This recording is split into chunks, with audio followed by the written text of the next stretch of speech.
Yeah. What's good, me people from Burundi, Rwanda, Kenya, Uganda, wherever you are, wherever you're from to the world, guys. You guys, you can call me MC B Black, Dollar Guanta, Dollar Country, the MC, original voice the 3257, the master, the teacher, aka the verb killer. You know already know, urinzo nyumva, kuri zino microphone. Urenze unyumva cyangwa ukampana kuri zino screen guys, umenya ko ndakuzaniye bishasha update trend na news guys. Muranzi ntari kuri no mihanda, muranzi ntari kuri zino streets, nta bishasha, nta bintu mugomba kumenya guys in town. You guys ndavuze ati abantu banje kambe mbakumye kabisa, ariko turaburana sometimes, ariko I'm sorry, ariko nzakubatamwo ko murabizi ko mwabonye ko twagarutse ni non stop, ariko ndakwibutsa ko nimba rya mbere ugure video yanje, make sure you subscribe on my YouTube channel guys. Tubikore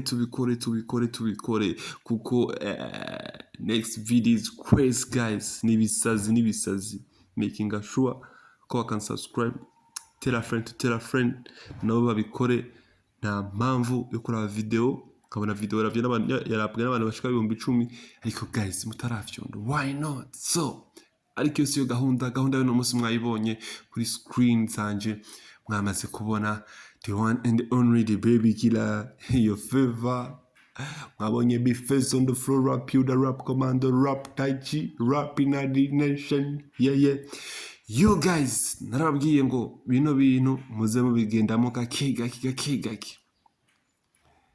Iminsi yahera narababwiye ngo aha ni vyigwa ni gake.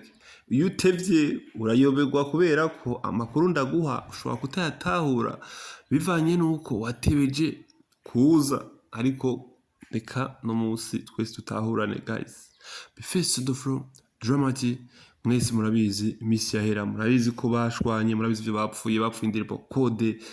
dramaT afuta amajwi ya Be Face mu ndirimbo yiwe code. Biragenda hacimisi barashwana, amabifu atandukanye, kuvugana ku ma social media n'ibindi bitandukanye, ariko haza kwamwe abantu bakuru baravuga ati you guys muri abantu bakuru, muri abantu bakunzwe n'abantu benshi, reka mubivugane ko you guys.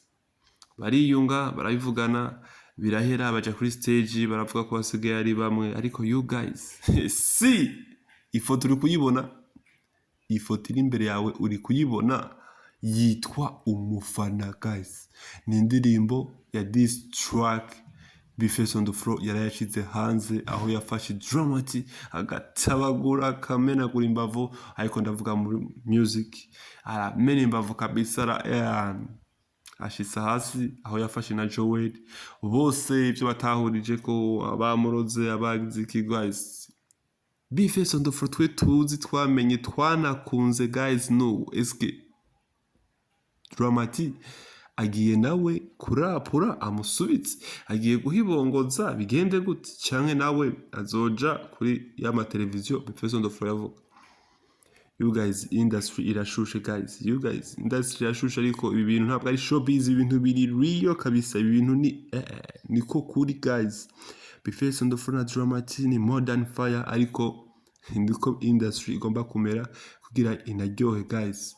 Mugabo stay tuned, mugiye kuraba igikurikira. Ubu ni 1-0, Be Face 1, dramaT 0, turabe what's next guys. Ariko ndakwibutsa nturangize video yanje, nimba utarakanda subscribe utarabikora, amadusuye duhure mu zindi video. Stay tuned kuko nukubatamwo day by day. Let's go.